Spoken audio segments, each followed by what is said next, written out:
In this category, what we would like to explore is how you have grown in your industries, how you have managed that all-elusive work-life balance, and just basically get to know you a bit better. I think let's start with you, Christina, being the only woman to be a CFO at Group 5 and also the first one in your sector. What did it take from you besides the hard work and the opportunities that you were given? I think it would be very remiss and just a blatant lie if I can say I did it all on my own.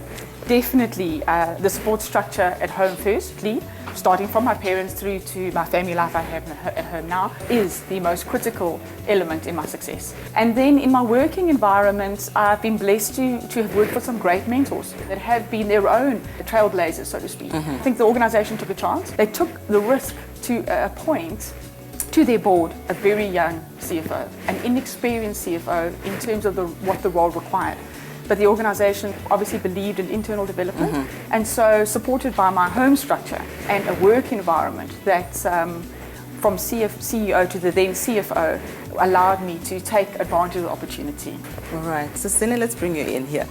Was your experience similar to Christina's, or were there different challenges for you? For me, like Mtunzi and yourself, I came from the rural areas. So I had to dig in and make sure that I pull myself up. I was the first chairman of the BMF for the border region, and as a woman. And even for where I work at the East London IDZ, when it started, I became the first CFO of the East London IDZ. In my own story, I had to work very hard. I was the only woman as well. Yeah. So I said there are some similarities in a boardroom with 6 men. Sometimes even when you are around, they will say, "Gents, what do you think?" And you are here, then you have to make sure that they realize that you are here. Yeah. For me, I was there because I had amassed a lot of experience to be in that position. We all know about the proverbial glass ceiling and how some women are shattering it and how some women think it doesn't exist, and there's all of the theoretical things around it. But on a practical level, what have you found in your positions, getting to that top? One of the key focus areas for me is just looking at the needs of our women in the organization different to me. Not to replace the traditional structures we have in our organization, our HR process and the like. And you may ask, well, what needs can women have that are different to men? Perfect example, toilets on site. We're a construction company. We only have 18% women, as I said. And so you get onto site and it's cost cutting. So you only have toilets for men because the bulk of the population are men.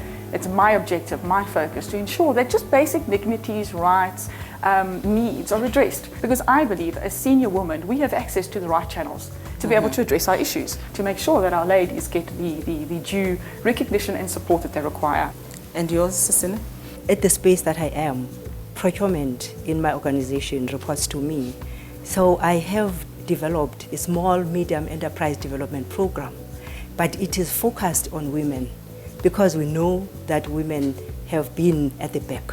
Now, if with my position, I must be able to bring them to the fore.